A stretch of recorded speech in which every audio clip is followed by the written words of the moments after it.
KB in the bay going crazy. Put peace on the hood, Mercedes. Young boys letting off 80. Leaning next to a DR like Haiti. This ain't no Porter, no Bailey. No internet clown gon' play me. Money ain't never gon' make me. I can win with a couple bucks like Brady. HGA baby, you cannot shame me. What they gon' pay me to shut my mouth? Ain't gotta okay me, then they gon' save me. I'm finna stay free on the house. What is up, everyone? We are back with another episode of Shaping the Culture. Hope all is well with you guys.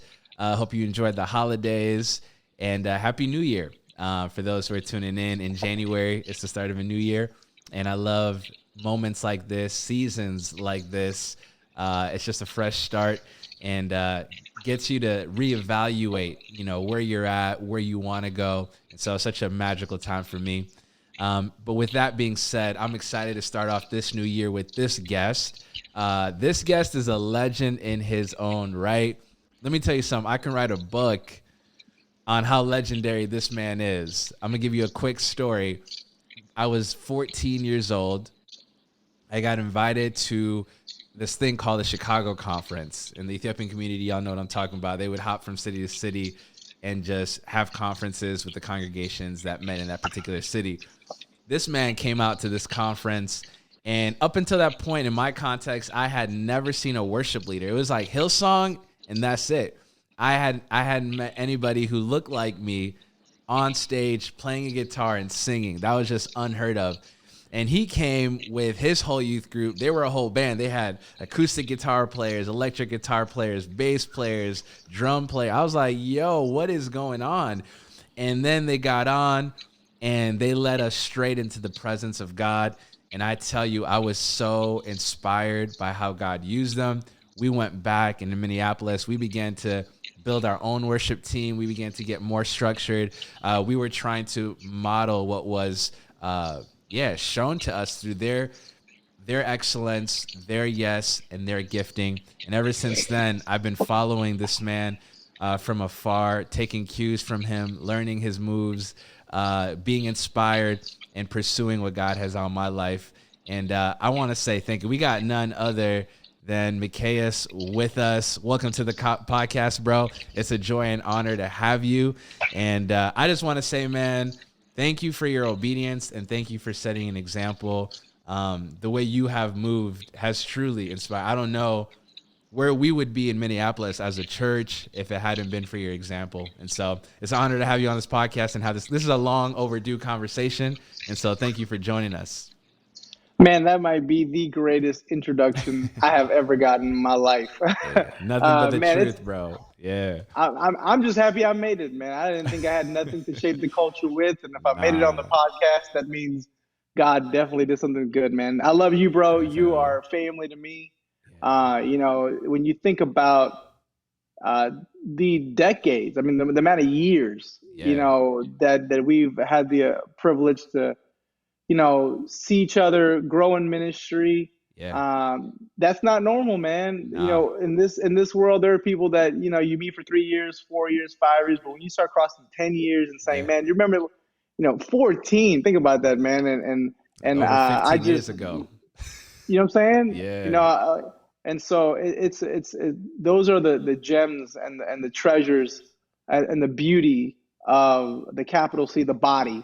And so, man, I'm honored to be on this. I don't know what I could bring, but whatever I got, I'm here to be a part. You got a lot to offer, and you're well versed, bro. It don't matter the topic: relationships, ministry, leadership, culture, all of it. You got to lower this standard, man. People watching them is like, they're gonna get disappointed. No, we're building anticipation, expectation. You know what I'm saying? I got you. But I can say a lot about who you are and what you mean to me and the audience that tunes in.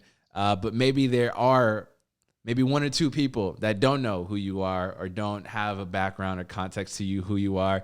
Can you just share with us a little bit about who you are? Because you're a family man. You're not only a guy in ministry, but there's so much more to you. You love sports. There's a lot that we can unpack as it pertains to your personality, your character, all of that. So for those who don't know you, just give us a little snippet of who Mekyas is.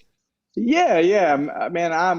I'm a product of my dad's grit and my mom's prayers. I'm Ethiopian American, born here, but grew up in the Ethiopian church, Yeah. and got a chance to start, my journey there as a believer. And Yeah. my story is simple, man. I basically was fully immersed in all that the world had to offer. I was at a conference, and somebody said, "Hey, I dare you to try Jesus. If Mm. Jesus is better than what the world has to offer, take it. Yeah. If what the world has to offer is better than Jesus, just forget Jesus Yeah. and go back to your life." And I was like, Wow. that sounds fair. Yeah. And when I encountered and collided with God's grace, God's love, God's mercy, God's unwavering opinion about me, Mm. um, basically it was so much better than what I had already experienced, that I Mm. was like, I don't know everything about this God and about Yeah. this faith, but I do know that I'm waking up with joy, peace, Yeah. and all the fruits of the spirit, Yeah. and you can't buy these. You can't. And so that started my journey. Started singing at the church, Yeah. and then it's from there. Got the privilege of being on staff at a church called Calvary here in the Dallas area, Yeah. and learning more about ministry, learning about people, learning about organization. And this is just a snippet. Been married. Me and Yori will cross 10 years of marriage this year, a decade, man. And over, Congratulations. That's yeah, huge, bro. man. Yeah. And then over 10 years of being together, and we have our son Micah, who's 5, and our Yeah. daughter Zara, who's 18 months. And so, Wow. basically, I just had this journey, and you've witnessed it. But all this is kind of like you said, man. I'm a little bit of everything, man. I Yeah. love conversations about relationships and marriage and Yeah. dating. I love conversations about fatherhood. That's a big passion of mine. Yeah. And being in our community, being in the Western American culture, to be a man and say, I'm just as my heavenly Father protects, provides, and loves me, and is watching over me at every second and proud of me. That's the role of the man and of the father, Yeah. to be that for his kids. So I take that Yeah. seriously, Yeah. and then obviously take the call of ministry seriously, of being able to tell people what God already believes about them, and Mm. that they're accepted, and then the beloved, and they're loved, and they have a purpose and a calling and a Yeah. future that's beautiful. And Yeah. so, Yeah. yeah, Yeah. that's kind of in a nutshell a little bit about me. I love it, bro. And for those who don't know, we actually recorded a podcast episode in 2020 on fatherhood. But bro, my computer, it crashed. I lost the file. And this is so long overdue, bro. We should have re-recorded a long time ago. But God has a plan for everything. So I'm That's right. excited to finally have you on. And, something you and I have really bonded over is the gospel. And I remember we were ministering together in Seattle one year. And I just remember we were just going back and forth on the beauty of the gospel and the implications of the gospel. And man, I so enjoy your perspective on the gospel because, as you know, the gospel impacts how we see everything. And if you get the gospel Absolutely. wrong, you get everything wrong. And so, Absolutely. yeah, And yeah, what's crazy is, when you talk to, I used to think, if I went to any Christian and say, "Have you heard of the gospel of Jesus Christ?" and they said yes, if my follow-up question was, "What is it?" I thought everybody would have the same answer. yeah, I thought it's common understanding that we all understand. But you get out into the world of the church, yeah, and there are people that have been in congregations for 15 years, and you say, "What is the gospel?" And I'm not putting anybody on blast, but they're misquoting verses. yeah, There yeah, no context behind. And you're like, I don't think you really know the yeah, gospel. yeah. I'm the head and Uh, not the tail. No, I'm just yeah, and when you realize the gospel is 100% what Jesus did, not mm, what you do mm, on our behalf, we're mm, beneficiaries. I'll share yeah, this quick story. The yeah, greatest picture I've ever seen in regards to the gospel that God has showed me. I was in a group project, and this girl in my project, she was Buddhist, mm, and she had a Buddhist necklace. And I had another class on world religion, so I was kind of like just intrigued. I said, "Oh, you're a Buddhist. Can you tell me about your faith?" And she yeah, tells me. And some of the stuff I'm like, wow, I could tweet that. That's Yeah. deep. You know what I'm Yeah. saying? Yeah. And I wasn't trying to convert or trying to like do anything. And I left it. I was like, oh, that's cool. Yeah. And she goes, well, wait a minute. What do you believe in? And I was like, well, I believe in Jesus. Yeah. And I was going to leave it at that. And she goes, well, it's all the same. And I was like, yeah, I can't. And so I was like, well, you know, I do think there's some differences. And she's like, what? And I said, every religion, and unfortunately, Christianity gets clumped into this. Says if you do this, don't do that, don't do that, stay away from this, you can make it to nirvana, to paradise, to heaven. And I said, that's not the gospel. The gospel says you can't do it. On your best day, if you tried, you couldn't do it. So Jesus came and did on your behalf. And I said, we're in a group project. Salvation and the gospel is a group project. And Jesus's name is on the project, and me and your name is on the project, and all of humanity's name on the project. Now, Jesus wrote the essay, gave the speech, did the PowerPoint, did every bit of the work. We get A pluses, not based off what we do, but what he did, and that's why it's good. That's good. And once you recognize that gospel, then when you share it, it's like giving someone $1 million every time, man. It's and you see anxiety leave and depression leave and insecurity leave when they recognize this weight of religion is not on me. Jesus bore it, and so he dealt with it. And so I'm a lover of the gospel, man. I love it, bro. Somebody once said the only thing we contributed to our salvation was our sin. That's it. I like that. I like that. That's all we had to Facts. offer. That's all we had. Facts. Man, that's awesome. Well, bro, you touched on the idea that you've been doing ministry a long time, been serving in different capacities as a worship leader, as a worship pastor, associate pastor, all of the above, evangelist. But you are now in a different season of life. And I wanted to talk to you about seasons. I think this is such an important topic for many reasons.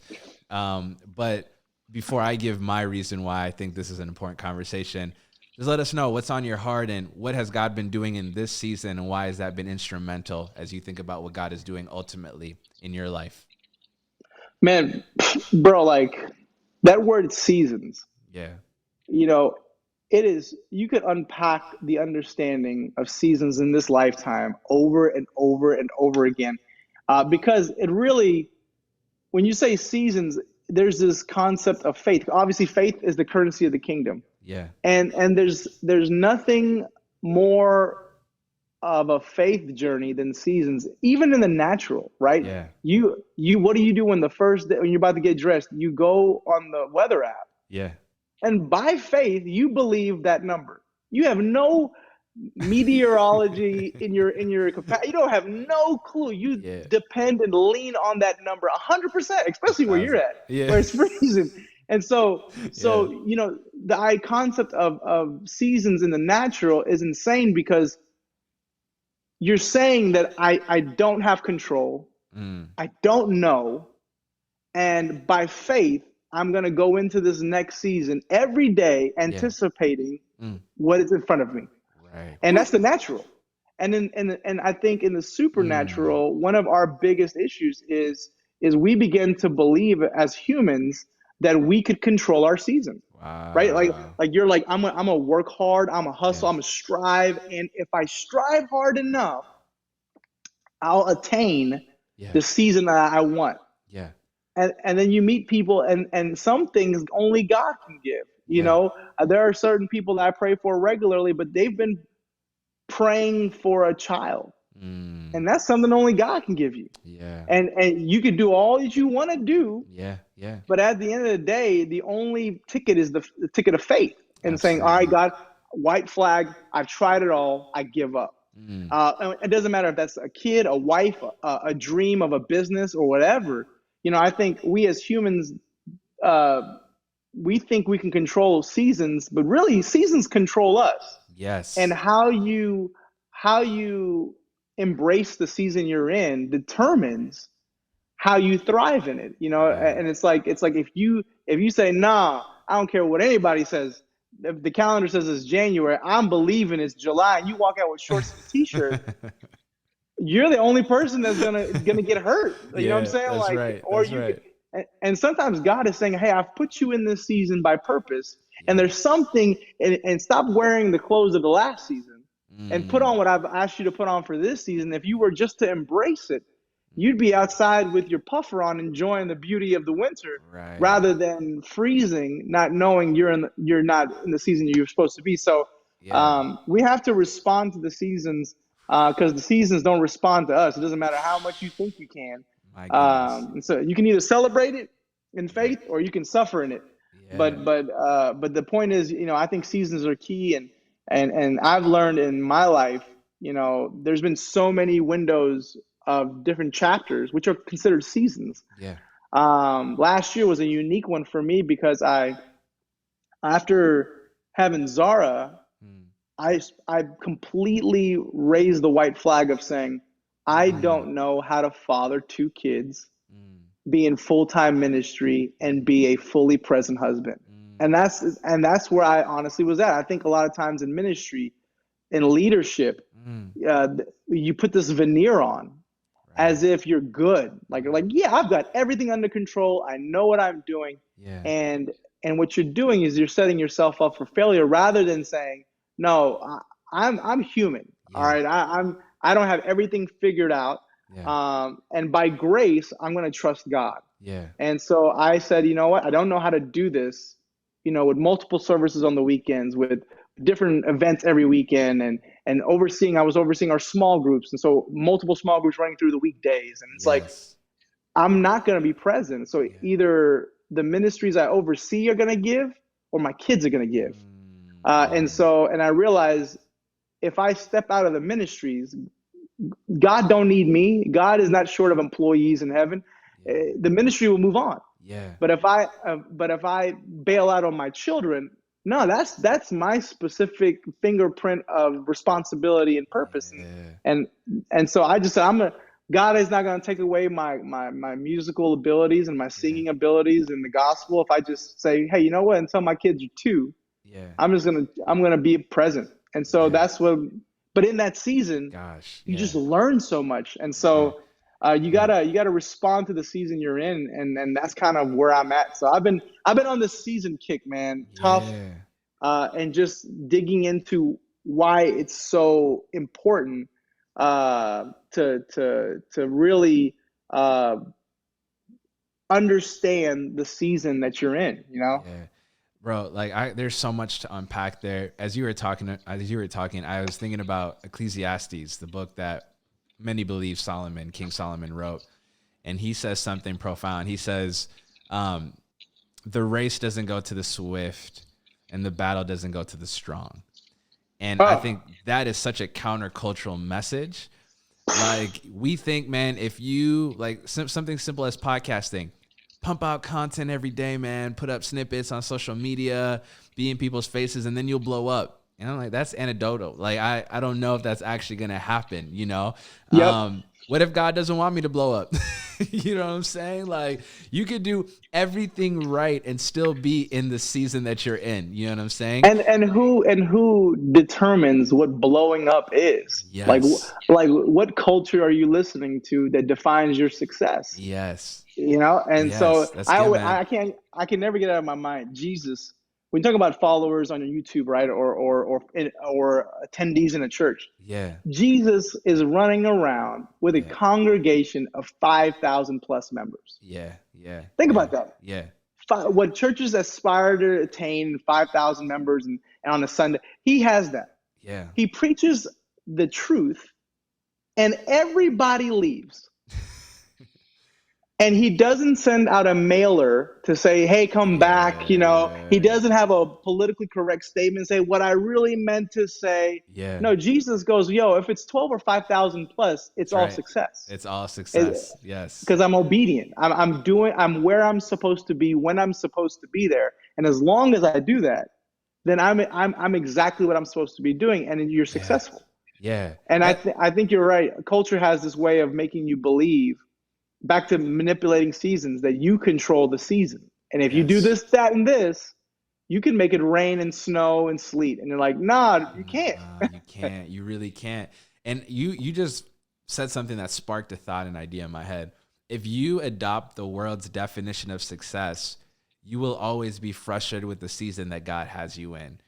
And so I guess Absolutely. a question I have for you is, for you to shift in this new season, what was the new win?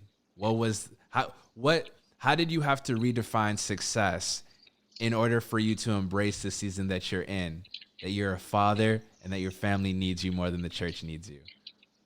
That's good, man. I would say love.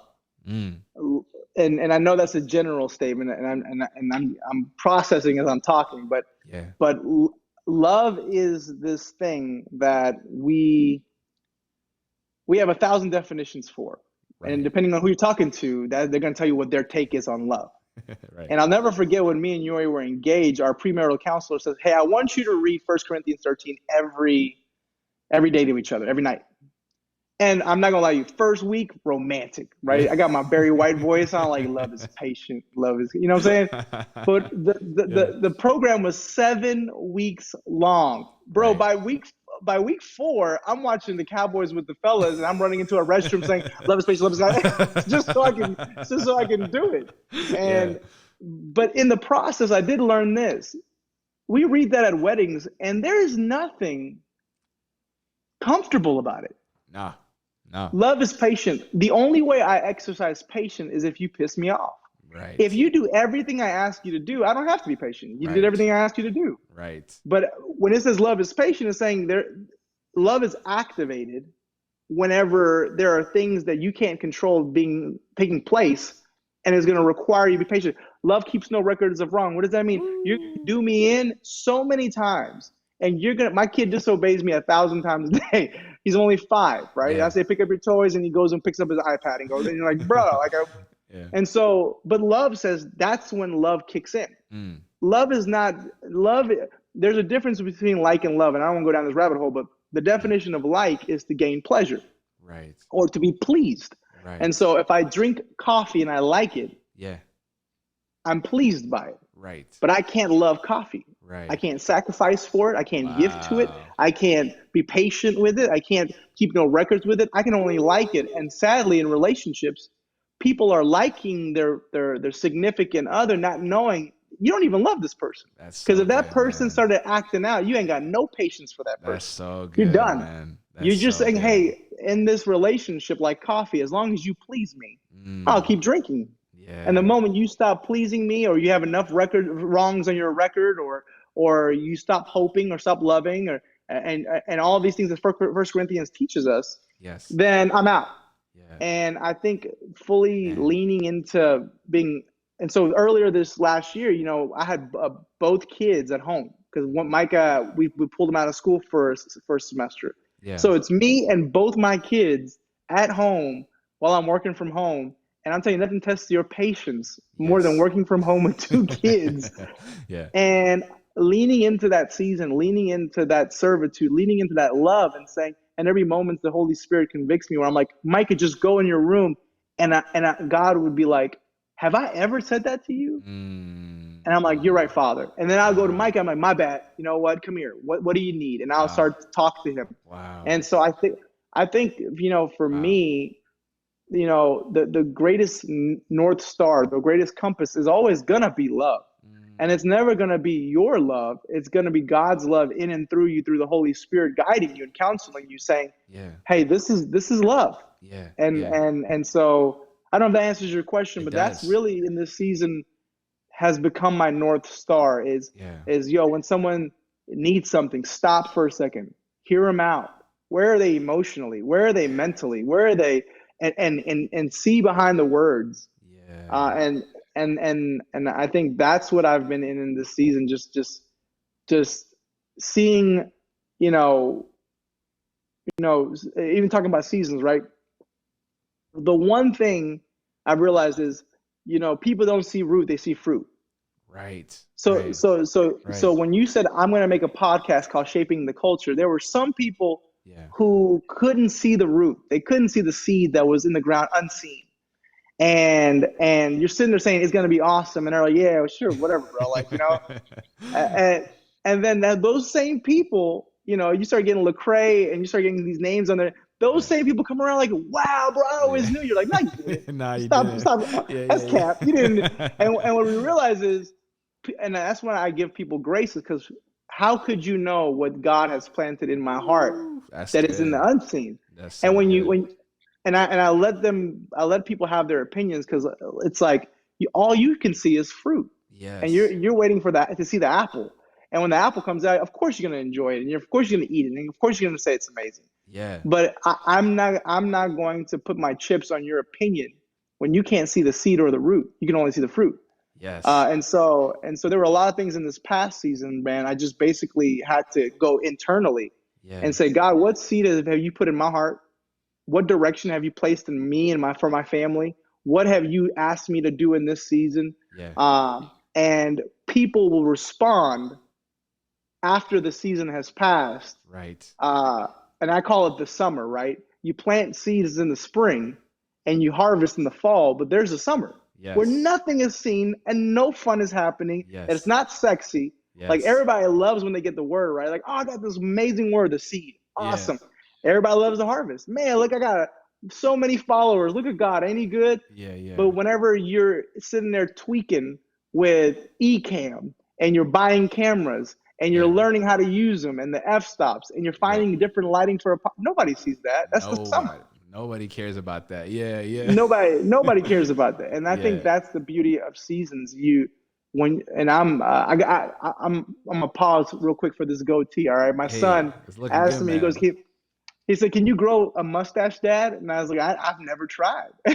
And so I grew it out for him. Wow. And I just fully have embraced my age. But that's, what I've realized in this season. It's like age is a good thing. Yeah. And if you take every season captive, yes, you grow wiser. I've realized that this generation that grew up with the World Wide Web in the palm of their hands, they're smarter than our parents. Right. I don't care what you say. Right. They know a lot. I don't care what they know up here. Yeah. More than our parents. But the one thing our parents will always have on us is more seasons. Yes.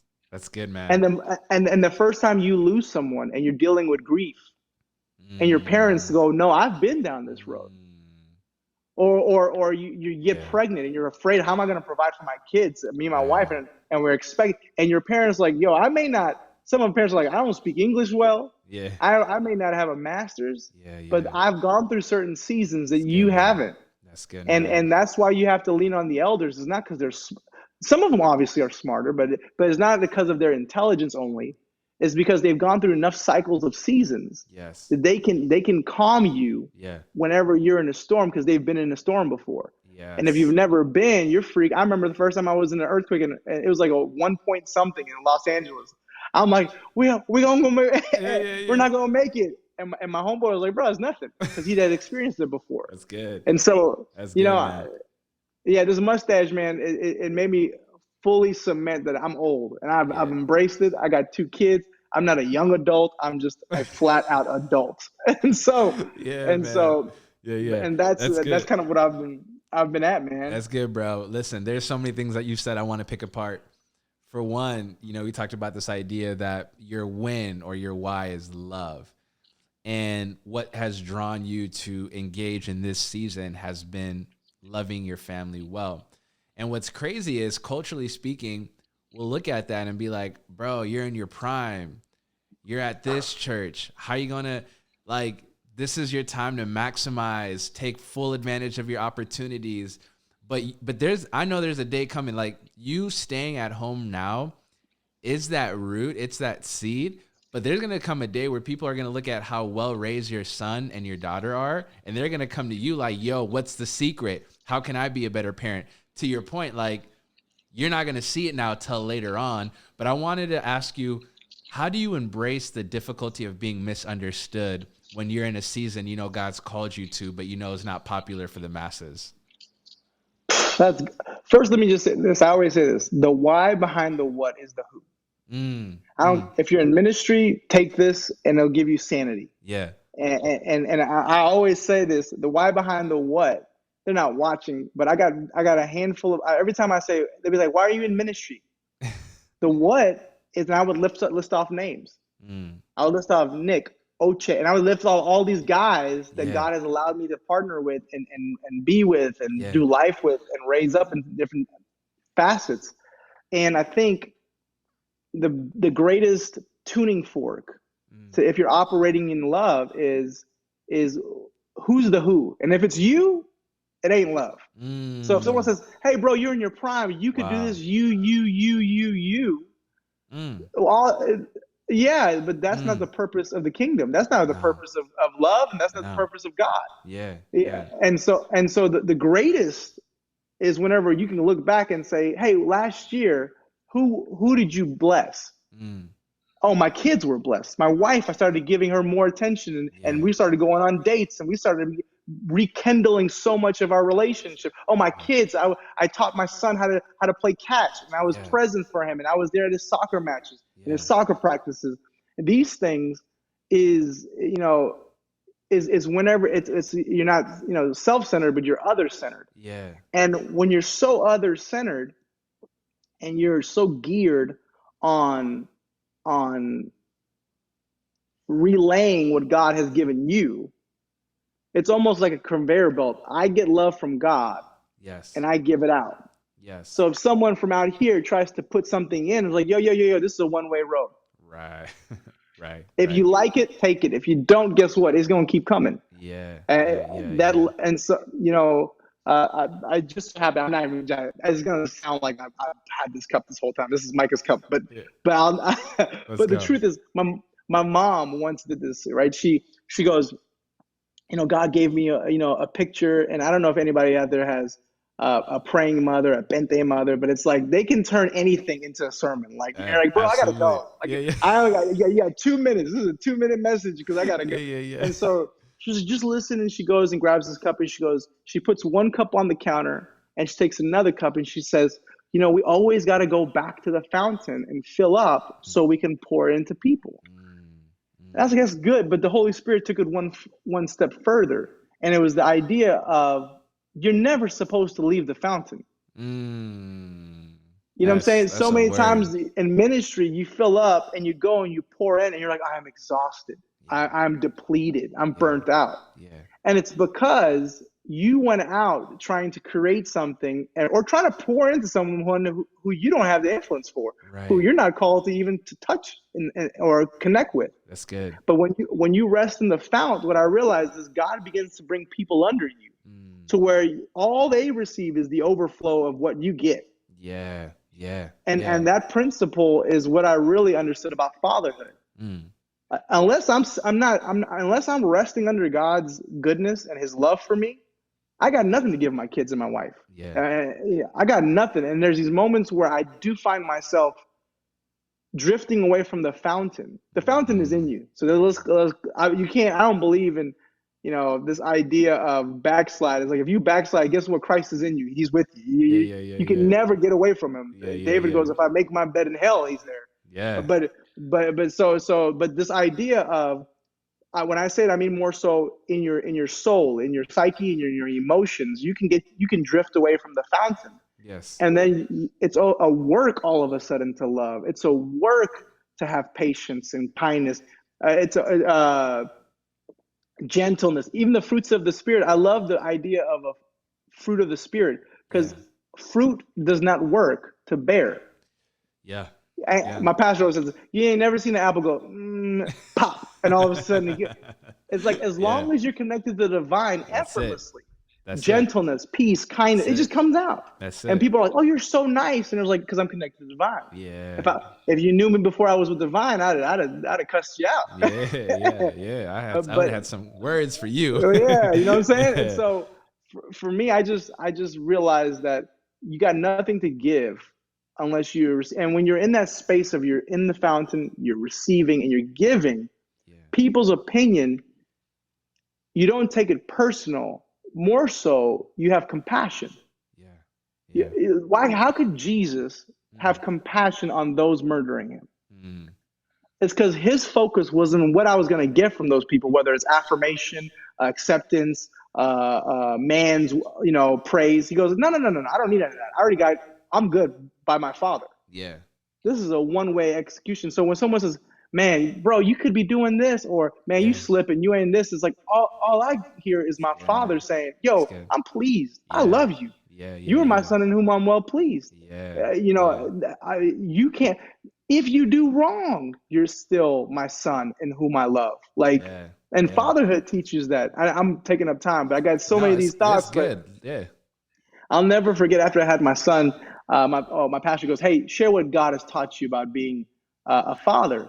And mind you, this ain't even in a meeting. This is on a Sunday in front of a whole bunch of people. And I was like, oh, all right, I got to come up with a message. Yeah. But it just effortlessly came out. And I said this, I said, the three things I know that how God looks at me and how I see my son are these three things. I said, I'm beautiful always in the eyes of my Father. And I said, when I had my son, there was moments where he crapped all over his diaper. Yeah. And he'd flip over in the middle of a diaper change, and it's all over his stomach, and it's nasty. Yeah. But then he'd smile, and I would immediately be like, "You're so cute," with crap all over him. Wow. Or he'd spit up, and he'd have snot, and I'd be like, "You're so cute." Yeah. And I realized, as an earthly father, I cleaned him. How much more does the Heavenly Father see us in our crap, in our throw up, and he goes, good. "Oh, you think that makes you ugly in my eyes? You're still adorable, man." And then I said, the second thing is, I belong to God no matter what. The moment I realized I had my son, I said, "Yo, he could change his name, he can change his hair, he can change his address and move on the other face of the earth. But when they do a DNA test, he's mine." Yeah. There ain't no way about it. Yeah. And I realized with God, whether I do all the right things or all the wrong things, or if I'm at church serving, or if I'm absent from the local church, or whatever it may be, I belong to him, and that's cemented. It's secure. It can't be wavered. He ain't going to divorce me. He's not going to leave me. He's not going to put me up for adoption. Like, I'm his. And the last thing I said was that I'm God's beloved. And I said it like this. I said, when I had my son, me and Newaye did not have any reason outside to love him. My son cannot add income to our home. He's taking from your income, bro. He doesn't clean. He actually makes a mess. Yeah. Like, you know what I'm saying? And so why did you have your son? Is to love him. And if you look at the word beloved, BELOVED. So when you are the beloved, what is your one job? Nothing. Be loved. Yeah.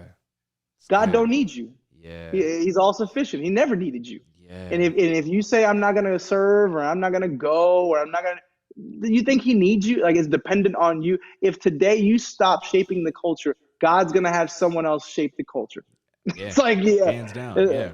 But he invites us into it and says, "Yo," the same way I said, "Mike, come throw a ball with me." I don't do it because Mike knows how to throw a football. Yeah. I do it because I just enjoy seeing you smile. Yeah. And so, for me, it's that understanding of, that's why I love kids. It's a phenomenal picture. Yeah. I mean, and it's only scraping the surface, but it's a phenomenal picture of how the Father loves us. Yeah. And right. when you're in that space, it really fuels you. I kind of went on a tangent, but I forgot what your question was, but I had to get that out. That's like engraved in my mind of how God sees me. It's I'm beautiful always. I'm always going to belong to him, and I'm always going to be his beloved. And I ain't got no responsibility but to be loved. That's it. Yeah, no, I love it, bro. That's so good. That's the gospel right there. This was exactly what I was talking about. That's all I got. I'm a one trick pony. That's all I got. I'm not gonna lie to you. No, but the gospel infiltrates everything: fatherhood, seasons, That's marriage, it. And so it's an anchor for our soul, bro. I love it. Thank you for sharing that. I wanted to share this. You hit on this earlier, that whether you like fall or not, winter's coming. Whether you like winter or not, spring is coming. Whether you like spring or not, summer's coming. No season lasts forever. And so what have you learned about embracing the now, knowing that it's fleeting? Enjoy it. Yeah. Honestly. Yeah. I think sometimes we treat seasons like stepping stools. And we don't enjoy the season we're in. Right. Because we're so focused on the coming season. I have never been in the middle of Christmas with and just like in the whole festivities of Christmas saying, man, I can't wait till spring. Yeah. No, when I'm in winter, I'm thinking of winter. Yeah.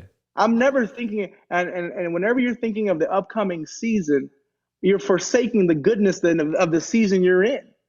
That's right. Rather than, so many people say, I'm waiting on this, I'm waiting on the, and it's like, bro, there's so much miracles today Come on. alone Come on, man. in your car on the way to Starbucks, whatever it is. There's miracles God is begging to show you. Yes. And if Yes. you would just stop, rest, slow down, take a sabbatical, Yeah. and just breathe in what God has for you, you'd be so content today that you when tomorrow comes, you're like, oh, what goodness is here today? Yes. Like, you know, think about this. God has never, since the beginning of time, created 2 days alike. That's right. That's right. If you freeze framed right now today, you go to the archives of all time. There's not another moment where the birds are where they're at, where we're talking. And so God creates a brand new day every day from scratch. Yet we look over it with anticipation of tomorrow. Wow. Rather than to say, man, today is the day that the Lord has made. I'm going to rejoice and just be glad in today. Yes. And so, one thing I've learned in this season, and this is kind of what led to, like I said earlier, about my transition and different things, is every season has a speed limit. Mm. And this is what that means is whenever I was younger, I put out an album and I traveled with no questions of who I was leaving behind.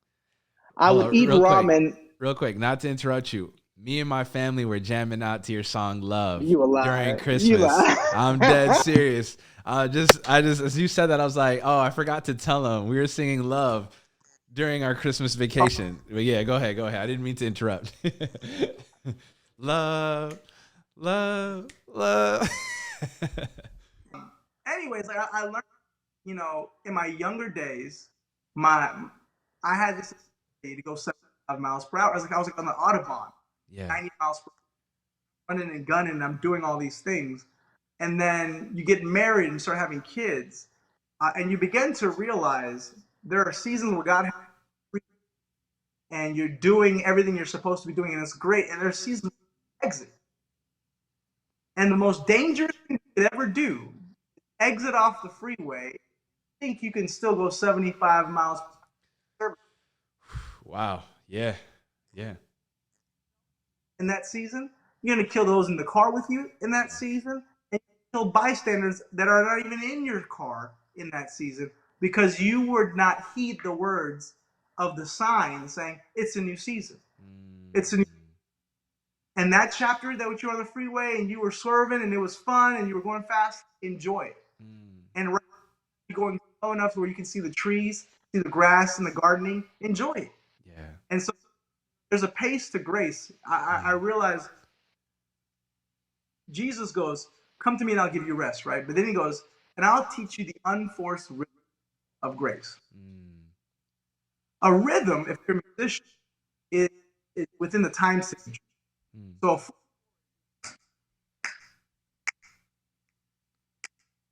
meaning that whatever you want to blank canvas musically, enjoy it. Yeah. That's the journey of grace. God goes, hey, go in that direction. Well, what am I supposed to do? Go and go live. And there he paints this beautiful picture of life. Yeah. Because you're just operating within that time signature. Yeah. But we as a culture, we love routine. Routine takes no faith. Wow. That's a word.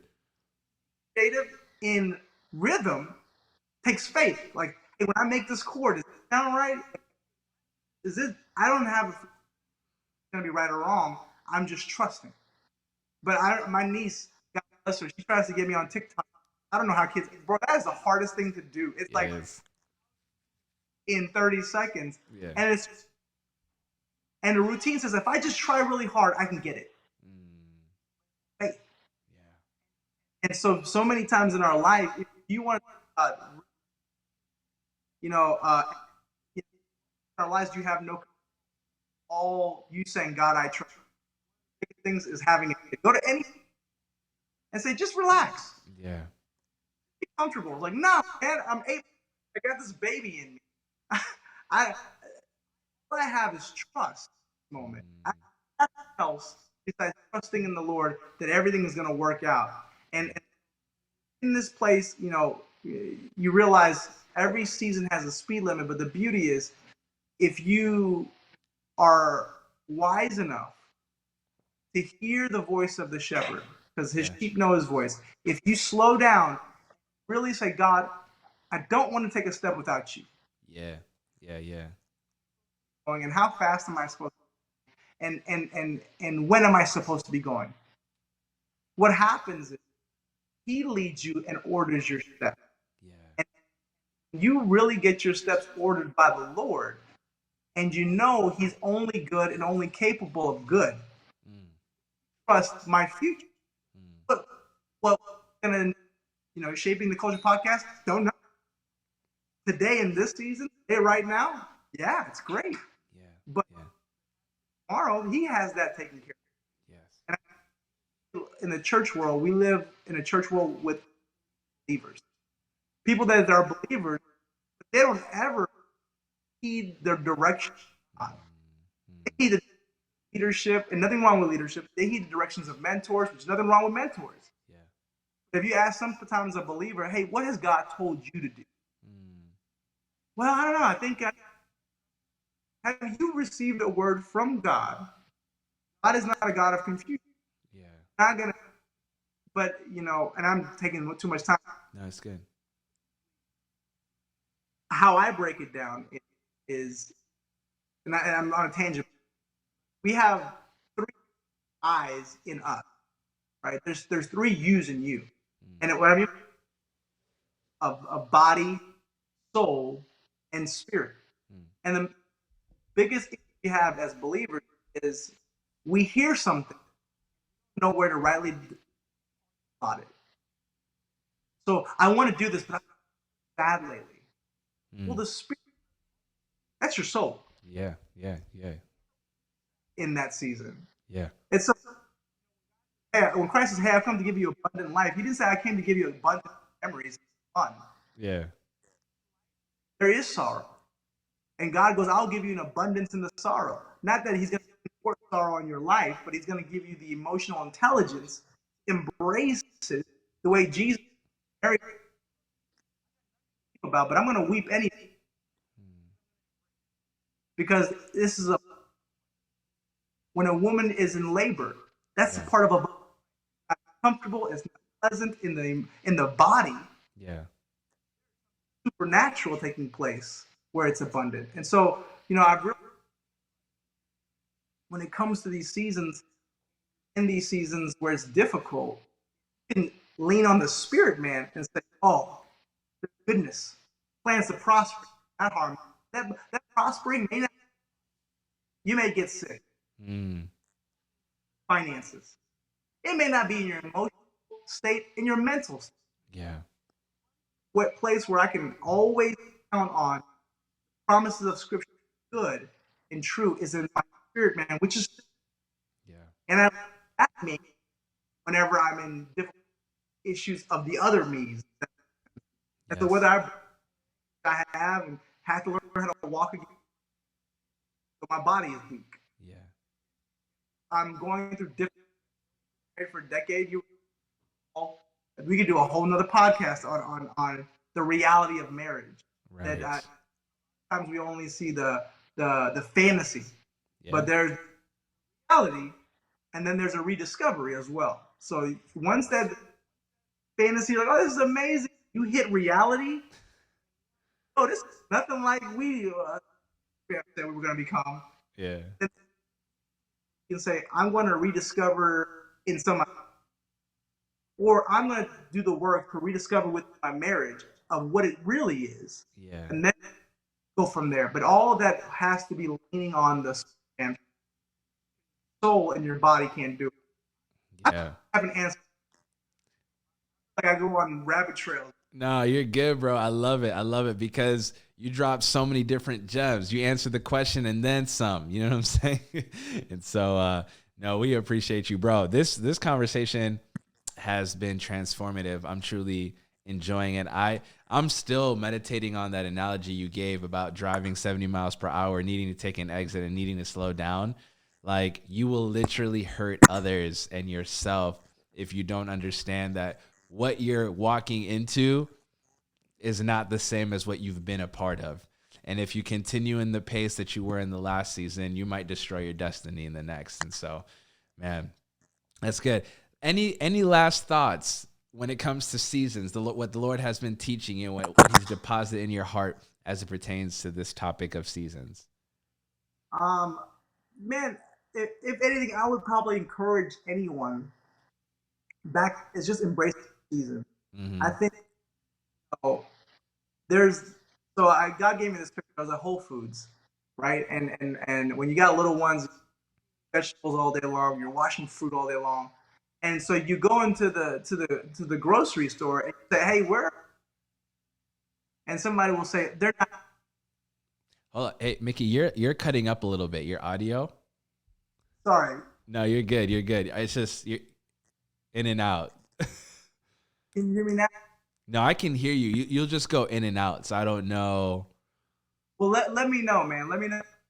I'll try to talk slow. Can you still hear me? Yeah, I can hear you. I can hear you. Yeah. But I'll go to the grocery stores and be like, "Hey, where is blueberry?"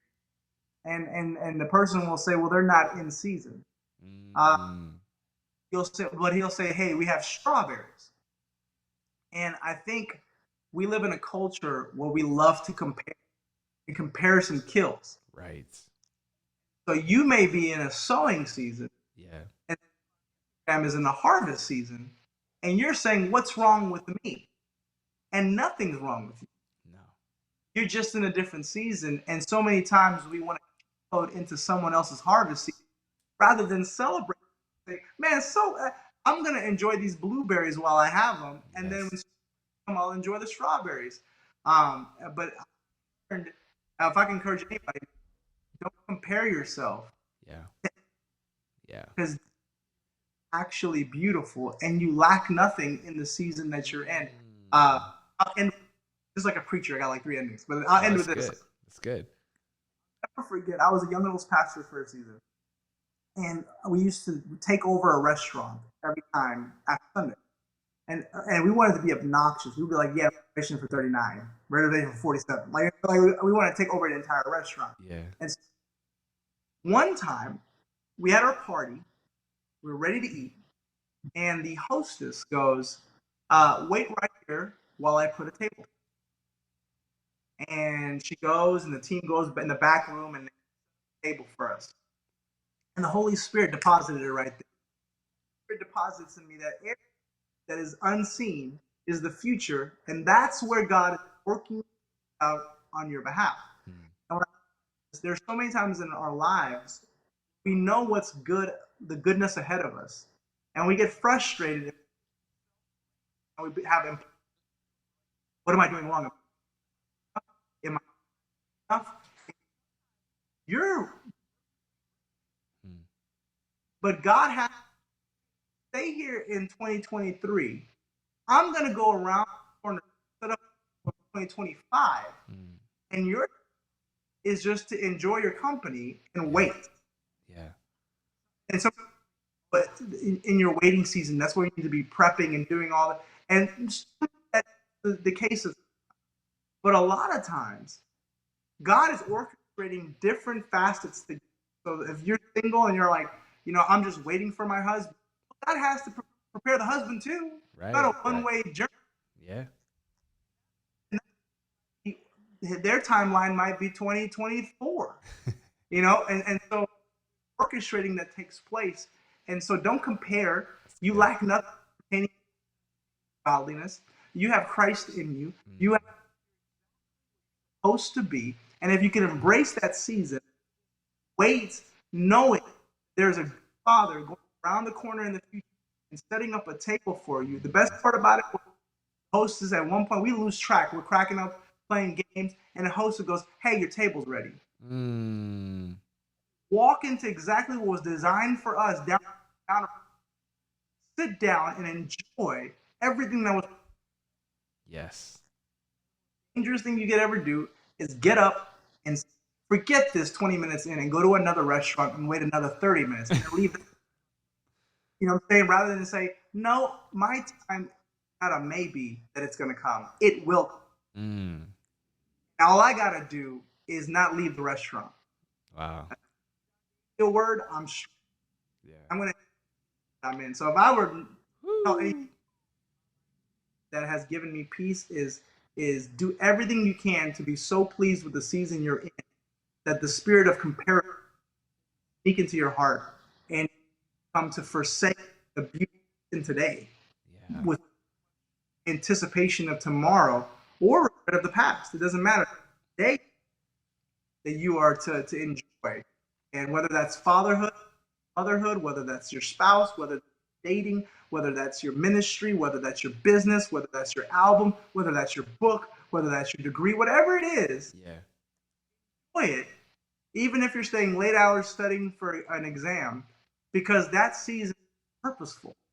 And this is my fourth close, but also, so basically, you are a toolbox. Start out life, and someone says, "Hey, can you hammer this?" You're like, "Yeah, all I can do is screwdriver, bro. I don't know. I got." But what happens is, over every season, you acquire a new tool, and whenever I had to go through and be diligent in that college season, I picked up some tools along the way. Whenever I got into ministry, I picked up some tools along the way. When I have tools along the way. And the true season of building is in your older age, not at your younger age. It's back and it's effortless. Oh, I have everything I can build a house. I can build anything. Yes. I acquired every tool in that season God was trying to give. And once I've gotten that, so there's some guys in their 60s that still got a screwdriver. Trying to get to this level, bro, you should have just embraced what God had. Wow. Necessary for what he wants to do in your future. And don't compare, embrace the season that you're in, and trust knowing that the future is in God's hand. Good. Say and encourage anybody with it. My. Not only did you live up to the intro, you surpassed it, bro. That was a word and then some. Man, I love your analogies, bro. The word pictures and the storytelling, it helps bring to life a lot of the content and the meat that you're sharing. And so thank you for your illustrations and bringing it home with practical tools. It means a lot. And so I'm blessed by this. I'm incredibly encouraged. There's so much to ponder on, so much to think about. And we might even have to do a part 2. We'll see how people respond. But I just feel like we scratched the surface. Yeah. So. I love you. I want to do it again, man. I just want to honor you, bro. Like I honor you, not just for obedience, more so faith, man. And no one will know someone's journey, right? But which, like I said, you see fruit, and for me, it's almost like I saw this guy once, and he was, and the Holy Spirit was like, "You think he works out?" Jacked. And I realized, though I've never seen that work out in the gym, because of what where he's at, I know. And just watching you, man, step into leadership as a lead pastor, start things you did by faith. And now, versus that 14-year-old kid I met. And you put in time in the gym of faith. Worked out when you dreamt when no one else stepped out. Boat, you know. So I just want, I am here, amazed by what God has done in you. He's done through you, and He's gonna continue to do. And I'm here for it. If you ever need, bro, I'm a call away. And I love you, man. Yeah, I love you too, bro. I appreciate you. Thank you for that. And I just want to say, you're like this off camera, bro. You're the same guy. Thank you. When nobody's watching, you'll text me and send me an encouragement. I remember one time I did, I don't know where, I think this is COVID. We did something with Harbor, and right after you hit me up and you just encouraged me. put some faith in me, inspired me. And thank you for not only doing this on this podcast, but over the last few years, man, you've always spoken life. And I know you don't do that with me too, only with me. Other leaders tell me, yo, he called me, spoke life into me, believes in me. And so thank you for just being a voice of encouragement and speaking life into what God has put in us. Man, and it's just you. You're my favorite. Hey, I'm about to save this and send it to everybody. For sure. Well, thank you for your time. I know you're a busy man. Thank you for taking an hour of your time to speak life into us. We really appreciate you. We love you, bro, for real. And we believe that God is not done with you. The best is yet to come. I can't wait to see the root of the things that you've been doing in this season. And so till next time, family, peace and grace. Like this ain't clout. This isn't real life. I got a real life. Price is better and it ain't no doubt. I ain't got time to debate. There's countries to save. Afghanistan, Cuba, I pray.